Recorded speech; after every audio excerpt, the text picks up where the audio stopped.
Welcome everyone. My name is Steven X and I'm here with my colleague Philip Timmermans. Today we are here to talk about something that's quite quietly keeping IT leaders up at night and probably costing your organization more than you realize. We've called the session How to Survive the Cloud Trap because that's exactly what it is, a trap. One that was built with good intentions, great marketing, and healthy dose of optimism, and one that had too many organizations are still stuck in.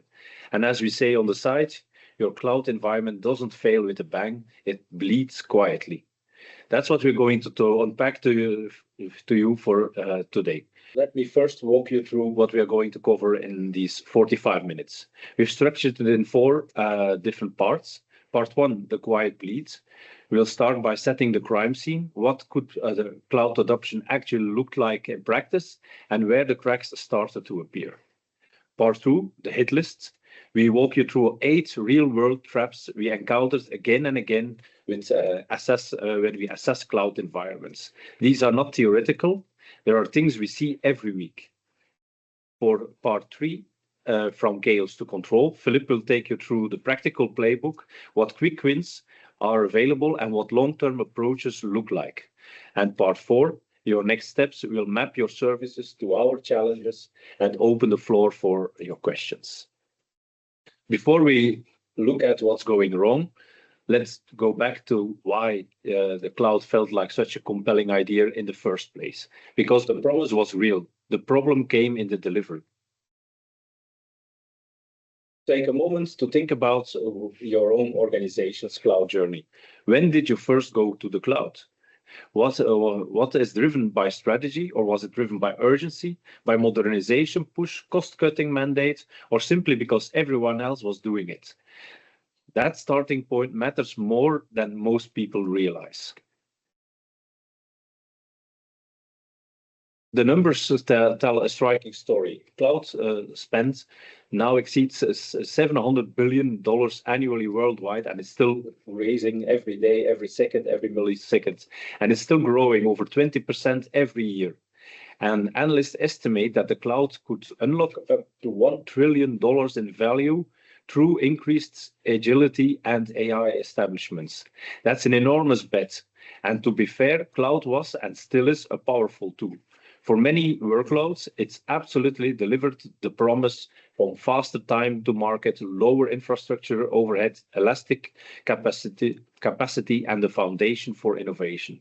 Cloud first became the default posture for modern IT.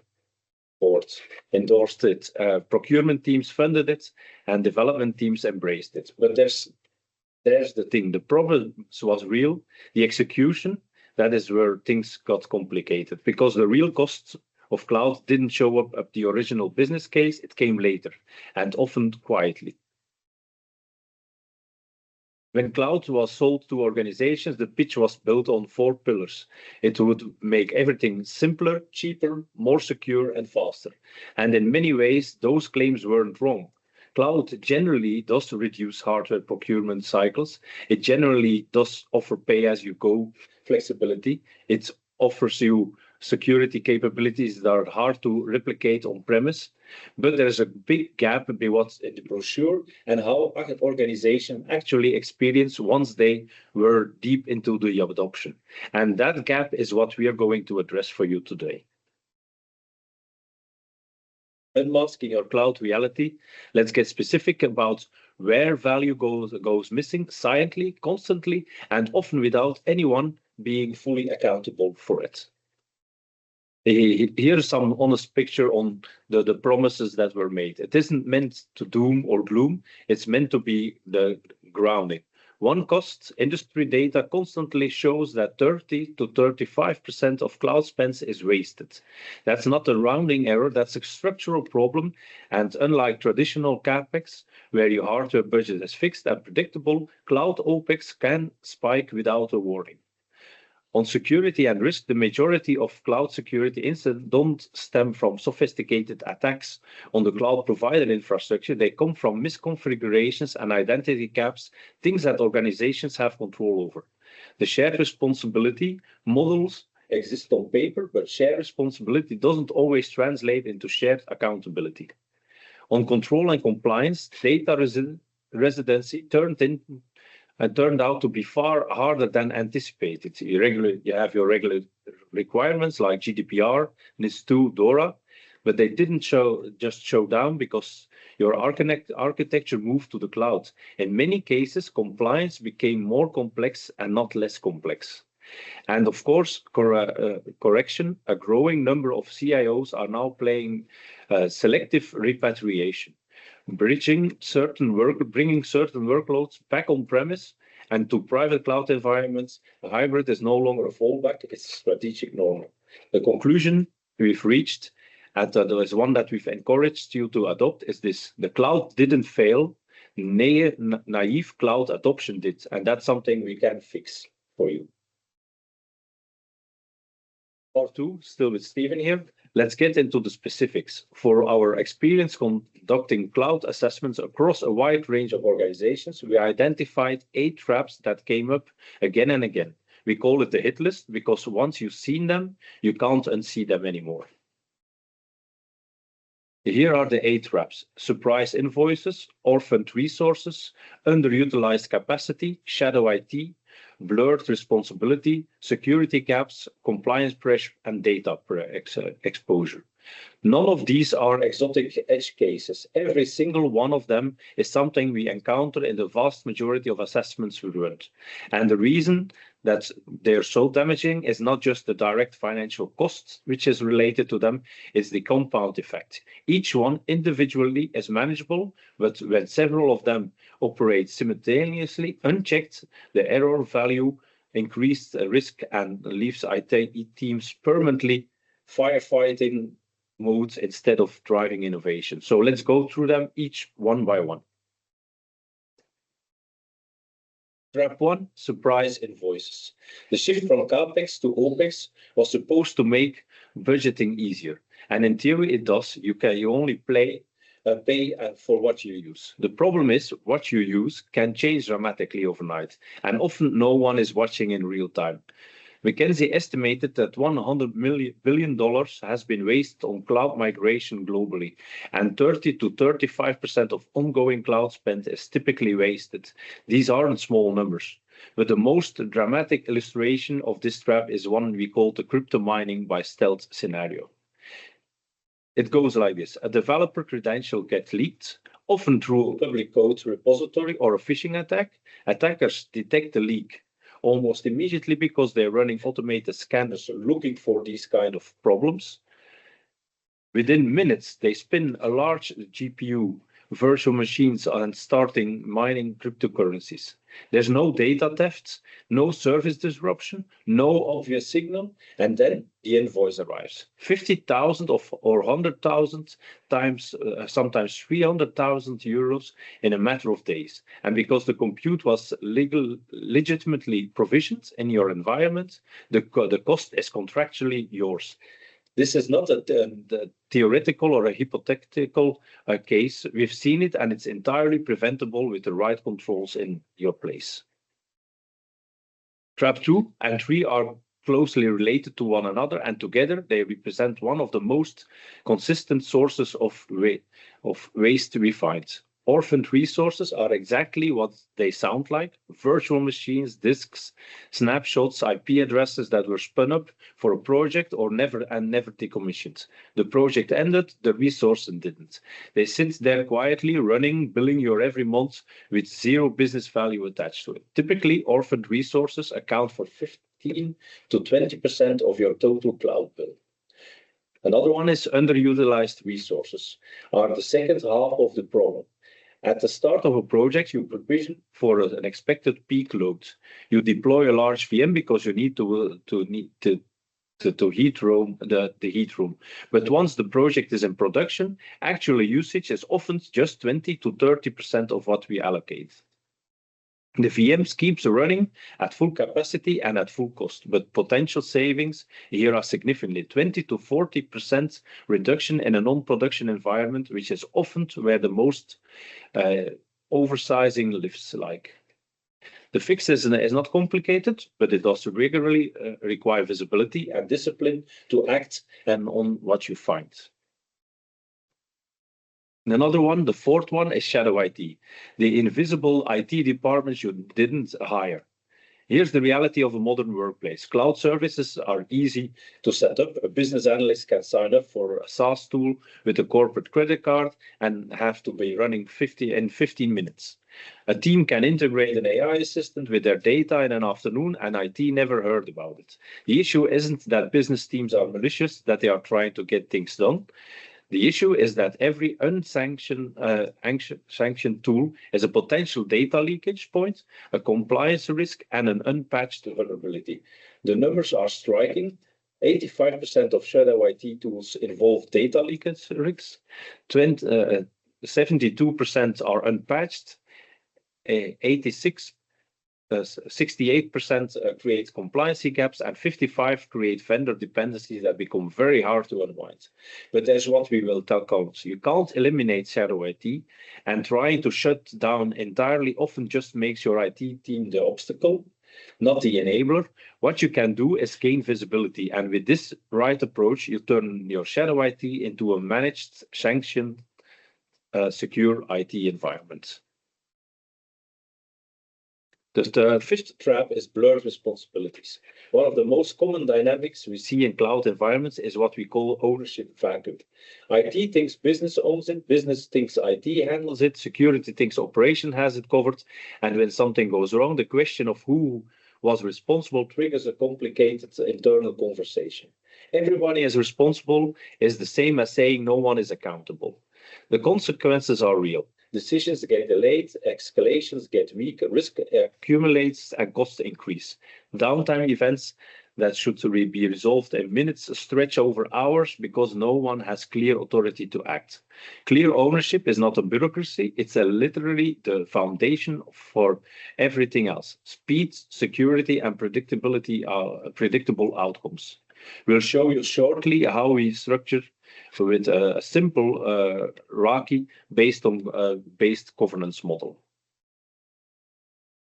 The sixth trap is the security risk.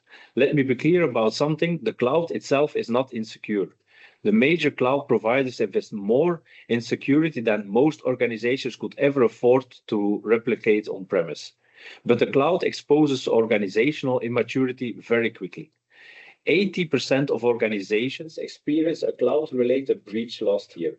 45% of all breaches now involve cloud environments. And as Gartner estimated that 99% of cloud security failures are a customer fault, not the providers. What does that actually mean in practice? It means three things: misconfigurations in storage, identity and access management and networking, identity sprawl and poor access governance, and lack of visibility across multiple cloud environments. The shared responsibility model is clear on paper. The provider secures the infrastructure. You secure what you can put on it, but in practice, the boundary is widely misunderstood and the consequences are showing a breach statistics every year. Cloud security problems are rarely technical. They're organizational, and so they are also very solvable. Trap 7 is the compliance pressure. NIS2, GDPR, PCI, HIPAA, DORA. If you work in IT in Europe, you heard all of these acronyms, and the pace of regulatory deployment is not slowing down. Cloud moved faster than governance, and organizations that adopt cloud quickly often did without building the compliance infrastructure to match it. The typical patterns we see is reactive, chase each regulation separately, run point-in-time audits, treat compliance as a project rather than an ongoing state. The result is that compliance feels expensive, burdensome, and perpetually unfinished. But there's the insight that changes everything. The core controls required by NIS, GDPR, PCI, HIPAA, and DORA are mainly or basically the same: identity and access management, monitoring, alerting, incident response, and data protection. Evidence automation builds those foundations correctly once, and compliance becomes a byproduct of a good security, not a separate work stream. That's the shift we need to make for every organization. The trap 8 and the last trap that we identified is the question that should keep every CIO and CISO up at night, and often does. In a cloud environment, your data is being accessed by multiple categories of identities. Your users and admins, your applications, your integrations via service principals, and managed identities. Your cloud providers, operations teams under break glass procedures, and potential third parties vendors, MSPs, SaaS, and add-ons. These all have access to your data. The question is, do you actually know who has access to that data? Can you trace it? Can you prove it to an auditor? In most environments, the answer is not completely. And the risk isn't just today's access, it's tomorrow's misconfiguration, the overprivileged identity that never gets reviewed, the shadow access that accumulates over time and teams change and projects evolve. Data governance is just a compliance checkbook. It's a foundation for trust with your customers, your regulators, and your own leadership team. Part 3, I'll hand over to my colleague Philippe now, who's going to walk you through the solutions, what the path for chaos to control actually looks like in practice. Philippe, over to you. Thank you, Steven. So yeah, indeed, let's have a look at how you can get back control over your environment. It can be that in the morning you pop up in your office and then you see, yeah, I have had some nice business overnight. Great. It's like a dream. You became rich overnight, but at the end of the month, you see the invoice and that business spike overnight. That came also with some additional resources that were spawned automatically because you have automatic scaling enabled. And if you deploy some extra resources, it can come with some significant extra cost also. So that's one of the reasons why you can get surprised. Another reason is these decentralized deployments. Everyone can deploy any resource. In most companies, in these public cloud environments, if you have a developer who wants to experiment with something for good reasons, he sets up a small environment, but then he needs to work on something else and he forgets about his environment. It's running for weeks, and again, only at the end of the month you get the invoice, and what you see, yeah, it costs a lot. The things that he has been spawning up, like GPU type of flavors. So also something that you need to get control over. Then the complex pricing, it's not easy in all those resources. You have, for example, only virtual machines. You have a vast majority of possible SKUs that you can select there. It's not that easy to find the right one. There are, of course, ways to do it, but in the end, when you are new to it, it's quite difficult to find the correct SKU immediately. Then also very tricky in the public cloud, the egress fees. Putting data into it doesn't cost you anything. Getting data out of it can come with a serious cost also, so be aware of it.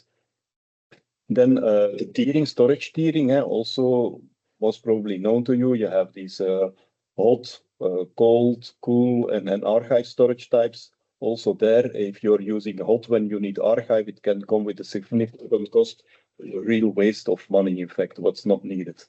Another thing, of course, as I already mentioned, is the reactive way we are used to do. In fact, when you have an on-premise data center or a private data center that you're using, we are used to only look at our invoice at the end of the month. That's not the way you need to do it for a public cloud environment. You need to look at it continuously, in fact, not only at the end of the month. So how can we fix this, in fact? So there are some quick wins with immediate impact. You see typical results. If you do it in a non-production environment, you can gain immediately 20 to 40% if you only put these already in place. So what is the first one? Enable daily cost visibility dashboards. Put some dashboards in place where you see these costs immediately daily, not only at the end of the month.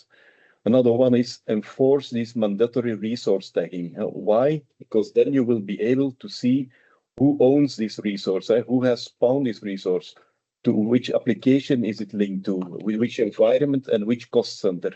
that will immediately help you to find out where the money is spent. Another thing is you can very easily you define a budget, what you expect to spend monthly. You define that budget in your environment, and then you put alerts on it. If you reach 50%, you get an alert. If you reach 75% or 90%, that way you are already alerted. If the forecast seems that you have will be spending more this month than expected, in fact. And then certainly for non-production environments, most of the time those environments are only needed during business hours and not overnight, or for sure not on weekends. So to put in place some auto shutdown policies or scripts to put those things down. Resources that do not run do not cost you anything.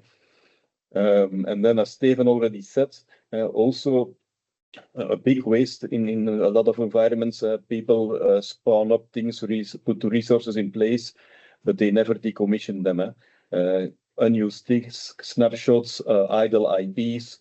You need to clean them up properly, otherwise it comes with a cost where you do not have any value of it.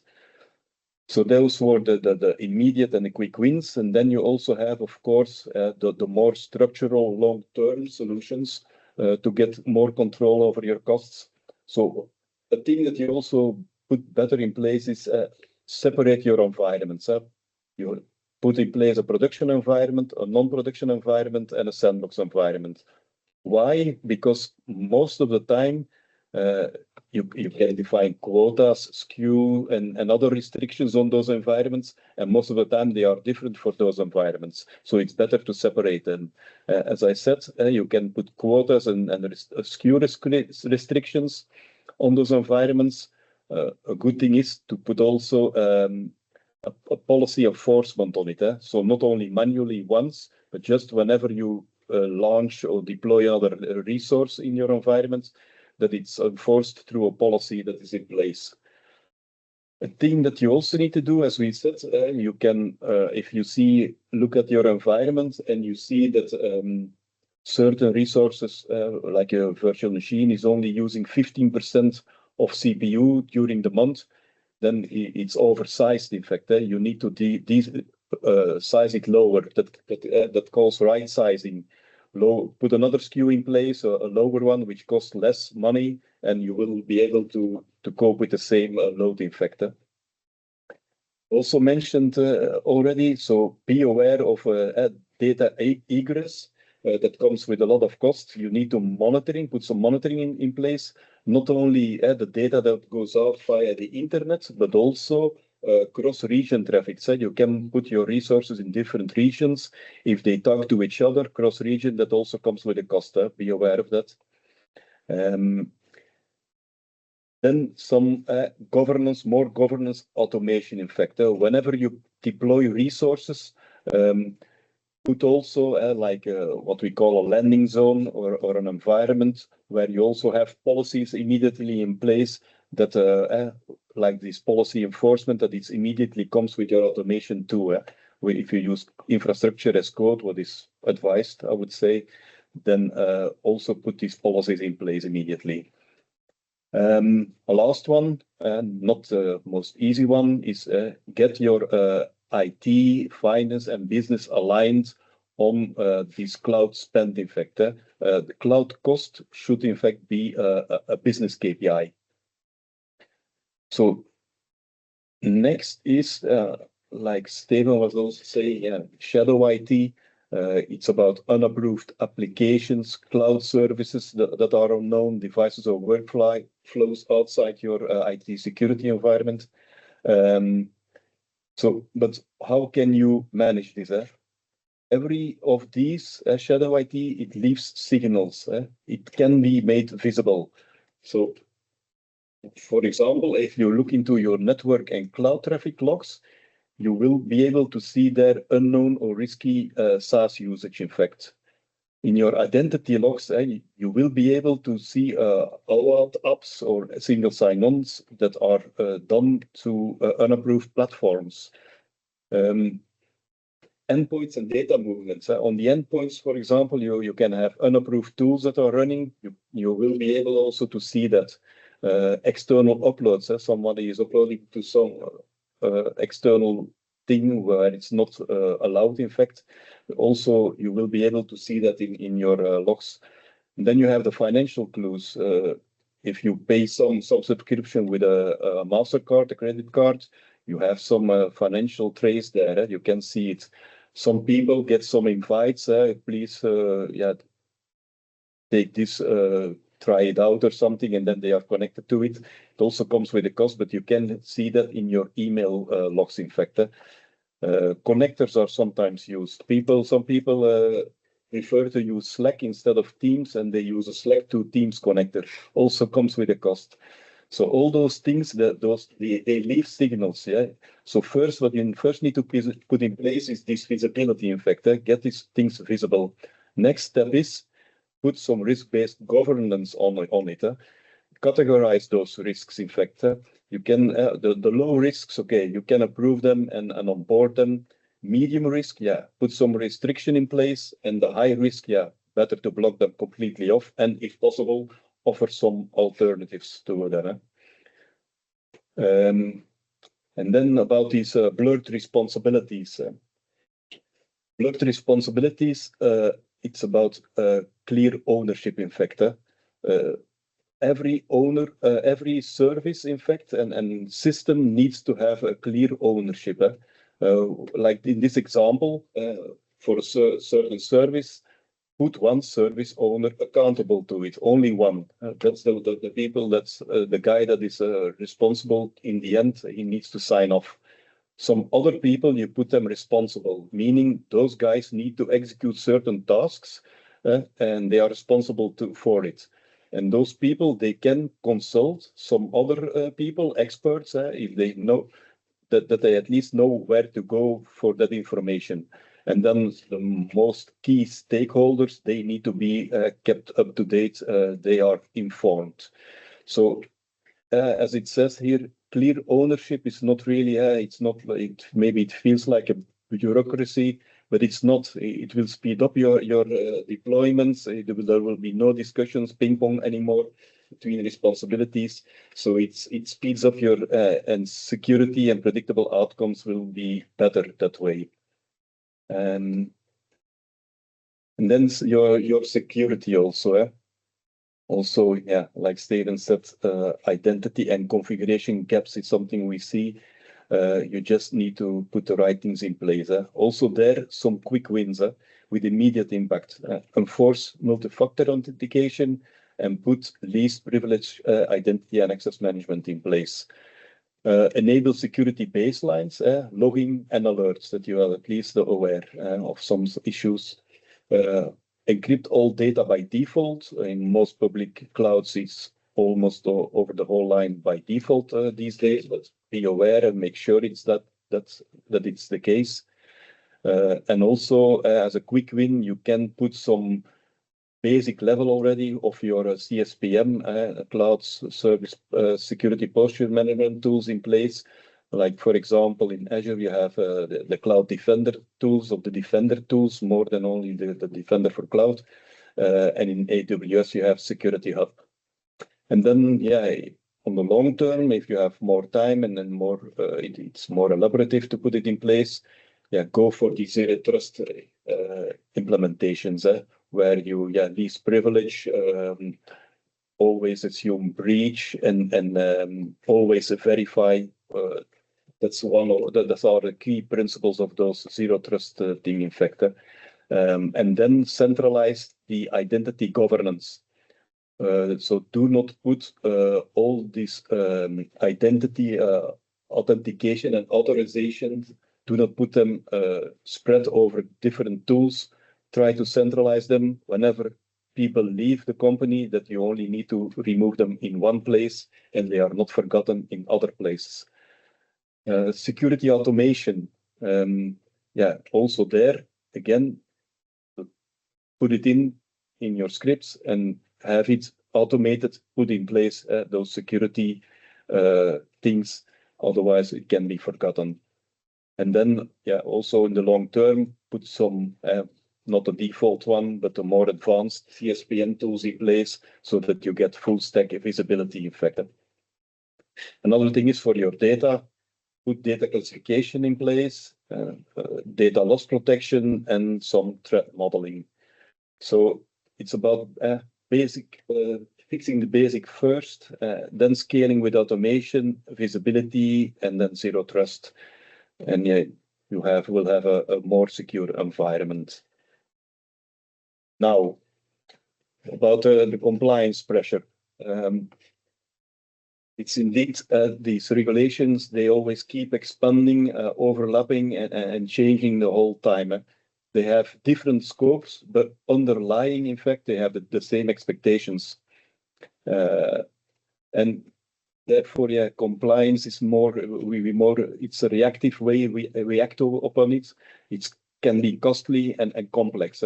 Now, what do you need to do? So what you should not do is stop chasing them individually because they have common ground. So build a unified risk-based security foundation over the core controls that appear, in fact, in all those regulations, in fact. So those core controls are mentioned here: identity and access, monitoring and alerting, incident response, data protection, and evidence automation. So once you have focus on those common controls, then also embed this into daily security operations and not only prepare for an audit, but implement it as a daily exercise. Automate evidence, like I said here, automate this evidence and reporting, not only for an audit, putting a lot of work in place at that time, no, do it on a regular basis. And then you can demonstrate continuous compliance, not only point-in-time checks, in fact. So the outcomes will be that you will have less audit pain, lower risk, and more resilience, and you're future ready all the time, in fact.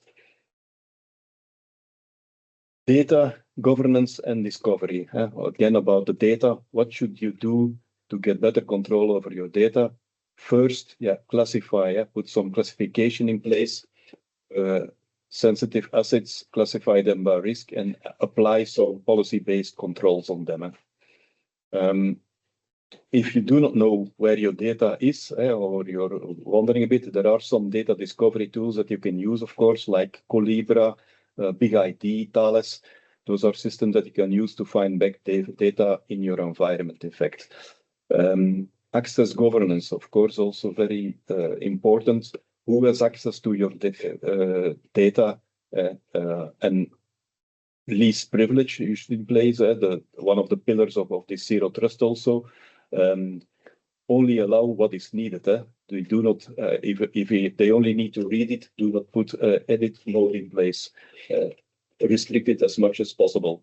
And one of the things that are mostly forgotten is put some regular entitlement reviews in place on those access things. Then another thing very hot to these days, of course, is data residency.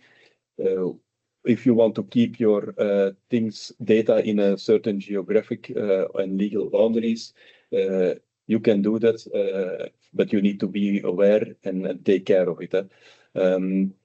Another thing is, of course, if you do not do these things for all these exercises on your data to be able to control it correctly, you will not be able to put some good AI in place, and you will not have a good return on value on your AI. Now, how can we help you out? In fact, we have some services in place that can help you out for those different pain points. In fact, for the surprise invoices, we have some cost optimization, FinOps assessments where we can help out. For the orphaned, underutilized resources, we have some cost optimization assessments where it will become clear. Shadow IT, it can become clear with part of the assessment that we run is cloud governance, cloud awareness. The blurred responsibilities comes with also part of cloud governance in the cloud health check. Security risks will come clear with our security assessments. We have different ones and partially also in a health check that we perform. And then for the compliance pressure, there it comes with our GDPR assessments that we have for all these regulations, as mentioned here. And then specific for the data access, we do have a data discovery assessment in place, in fact. So now, what good cloud looks like. Now, most customers that goes to the public cloud, they start in reactive mode. And they have surprising invoices, firefighting, and ad hoc governance. That's not a place where you want to be, of course. First thing, get some management over it, put some tagging alerts, basic policies in place, and then you're already in a better situation. Next step is to optimize it further, put some FinOps right sizing and security baseline in place. And the last step where you really want to be is in strategic mode, and then you can really use cloud as a competitive advantage, a controlled, secure, scalable environment effect. So that's about it, I think. Back to you, Stijn. Thank you, Philip. We are nearly at the end of the prepared content, and we'd love to open the floor for questions if you don't already haven't put your questions in the Q&A app. But before we do, let's just give you a final recap, a final practical output of what we all now talk to you about in the different sessions. So we created a simple 90-day quick checklist, which could immediately provide results for you to put you to avoid these kind of cloud traps that we discussed with you during the presentation. So first one, enforce least privileges access and remove standing admin rights. The single action reduces your attack surface dramatically. Turn on identity, multi-factor authentication, logging, and activity monitoring. If you don't have these three things in place, stop everything else, because that's something you have to do first. Map your data locations and your access paths. So who can access what, from where, through which service. Use, like Philip already mentioned, and is done in a lot of environments by default, use encryption, not only at rest and in transit, but maybe also look at the specific encryption solutions for the more sensitive data that you have within your environment. Enable native cloud security and compliance dashboards. Use what the platform already gives you, but before buying additional tooling. Run a cloud costs optimization assessment and implement the recommendations. The savings typically fund the rest of the program. Before a cloud health check on your existing infrastructure, you need an objective baseline before you can plan a roadmap. So all of these corrective 7 actions executed constantly over 90 days will generate measurable results in costs, security, and governance. And that's where we recommend every organization should start. So this brings us to the time. Thank you all for joining today. As we said at the start, the future isn't less cloud, it's smarter clouds. And getting there is absolutely achievable for every organization with the right visibility, the right governance, and the right partner. If you'd like to explore any of what we covered today, whether that's a cloud health check, a cost optimization assessment, a security review, or any other conversation about where to start, please reach out. We are here to help you. We'll now open for questions on what's on your mind. Proximus Next. Tech Biz People.